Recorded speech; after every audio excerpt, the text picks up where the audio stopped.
Hello, কী অবস্থা সবার? চলেন ঈদের দিন এরকম একটা জর্দা বানিয়ে ফেলি।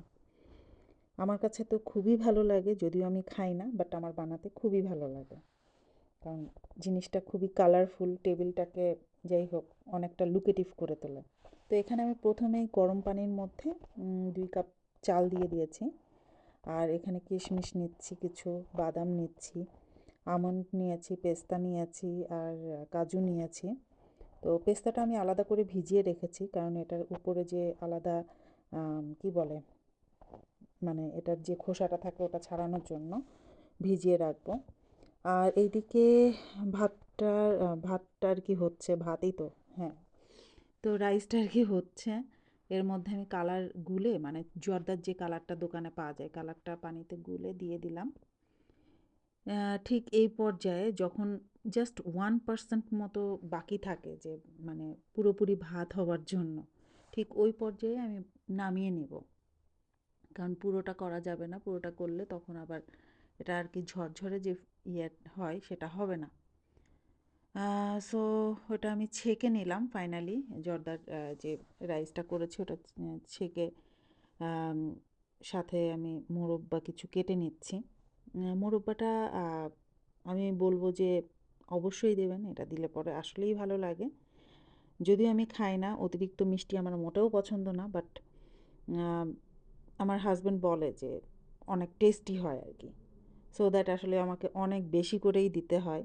দেখা যাচ্ছে এরকম যখন আমি কাটতে থাকি তখনই এসে অর্ধেকটা শেষ করে ফেলে। তো এনিওয়েজ, তো এইভাবে মোরব্বাগুলো কেটে নিচ্ছি। এভাবে আপনাদের যেরকম শেপ সেভাবে কেটে নিতে পারেন। সো মোরব্বা কেটে নেওয়ার পরে যেটা করব, এই পেস্তা বাদামগুলো যে রেখেছিলাম না ভিজিয়ে, ওগুলো খোসাগুলো ছাড়িয়ে নেওয়ার চেষ্টা করব যতটুকু পসিবল হয় আর কি। এতে করে যে গ্রিনি যে ভাবটা ওটা আর কি বের হয়ে আসে, তো গ্রিনিশ ভাবটা তখন যখন আমি কুচি করব তখন দেখতে আরও বেশি সুন্দর লাগবে, লুকেটিভ লাগবে আর কি। সো এখন এই তো ফ্রাইং প্যানে কিছুটা ঘি দিয়ে দিব। এখানে কোনো আমি অয়েল ইউজ করছি না, বাট ঘিটা অবশ্যই ম্যান্ডেটরি। যেহেতু অল্প পরিমাণ লাগে, আমি বলবো যে ঘিটাই সবাই ইউজ করেন, এতে টেস্টটা বেটার আসে। সো ঘিয়ের মধ্যে যেটা করেছি, সব ধরনের বাদাম আগে পরে করে দিয়েছি, যেটা মনে হচ্ছে পুড়ে যাবে সেগুলো আমি পরে দিয়েছি, যেমন কিশমিশটা, পেস্তাটা এটা পরেই দিয়েছি। বাকি কাঠবাদাম আর কাজুটা আগে দিয়েছিলাম। সো হালকা ফ্রাই হয়ে গেলে পরে আমি নামিয়ে নিচ্ছি। নামিয়ে এটাকে এখন কুচি কুচি করে ফেলবো। এভাবে আস্তেও দেয়া যায়, কিন্তু আমার কাছে মনে হয় যে মেশে না জিনিসটা আর কি জর্দার সাথে, যে কারণে আমি কুচি কুচি করেই দেই। সো এদিকে কুচি কুচি করা ডান আমার অলরেডি। আর ফ্রাইং প্যানে যতটুকু ঘি ছিল আমি ততটুকুর মধ্যে আসলে যতটা করার ট্রাই করছি। এখানে তেজপাতা দিয়েছি, লং দিয়েছি, এলাচ দিয়েছি, আর দারুচিনি দিয়েছি। দিয়ে আর হালকা কিছুক্ষণ রেখেছি, জাস্ট অয়েল, মানে ঘিটার মধ্যে ফ্লেভারটা ছাড়লেই আমি এই রাইসটা দিয়ে দিব। এবং এখানে রাইসটা কিন্তু খুব ভালো মতো নেড়ে চেড়ে, মানে একটু ফ্রাই ফ্রাই করতে হবে, কারণ এটার উপরেই ডিপেন্ড করে যে কতটা ঝরঝরা হবে। দেন ফ্রাই করার পরে আমি এখানে প্রয়োজন মতো চিনি বলবো না ঠিক, এটা 1 কাপ মতো আমি চিনি দিয়েছি। যে বেশি চিনি দেব না, কারণ এখানে মোরব্বাটা আমি অনেক বেশি ইউজ করছি, ওটাতেই যথেষ্ট মানে সুইট হয়ে আসবে। সো এই যে চিনিটা কিন্তু অলরেডি মেল্ট হয়ে গিয়েছে। মেল্ট হয়ে এই শেষের পর্যায়ে যখন আসবে তখন দেখবেন এরকম দলা দলা হয়ে যাচ্ছে। সো এখন ড্রাই ফ্রুটসের সাথে রাইসটা আসলে মিক্স করে দিব।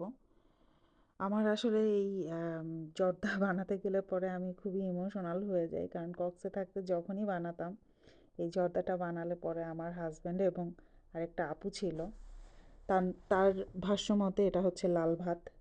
যাই হোক, এই দুইজনের অনেক মারামারি হতো, মানে কে খাবে বেশি, এটা নিয়ে আর কি চলতো। তো এবার তাকেও অনেক মিস করছি। হ্যাঁ, ওকে। তো ফাইনালি আর কি এভাবে মিক্স করে নিব। মিক্স করার পরে সার্ভিং ডিশে আর কি যে যেরকমভাবে নিতে পারেন। তো এভাবে জাস্ট নামিয়ে নেব। বাট অবশ্যই অবশ্যই অবশ্যই খুব ভালো করে ঠান্ডা করলে পরেই এটা একদমই কিন্তু মানে কি বলে, রাইসটা খুবই ঝরঝরে হয়ে যাবে। সো এটা অবশ্যই ট্রাই করবেন। সাথে সাথে চুলার মধ্যে কখনোই মানে পাতিলে রাখা যাবে না। এই তো ফাইনাল লুক হচ্ছে জর্দার এইটাই। আশা করছি সবাই বানিয়ে খাবেন, সবাই আমাদের জন্য দোয়া করবেন। আপনারাও অবশ্যই ভালো থাকবেন। Bye bye.